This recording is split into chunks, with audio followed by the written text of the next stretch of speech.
Hello সবাইকে।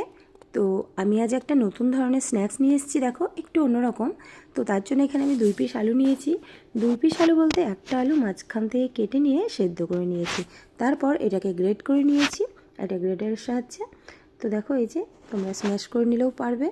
তারপর এর মধ্যে দিয়ে দিলাম পেঁয়াজ কুচি, কাঁচা লঙ্কা কুচি, টমেটো কুচি, আর এর মধ্যে দিয়ে দিচ্ছি একটুখানি চিলি ফ্লেক্স। ঝালটা অবশ্যই তোমরা নিজেদের ইচ্ছে মতো দেবে, বাচ্চারা খেলে কম দেবে।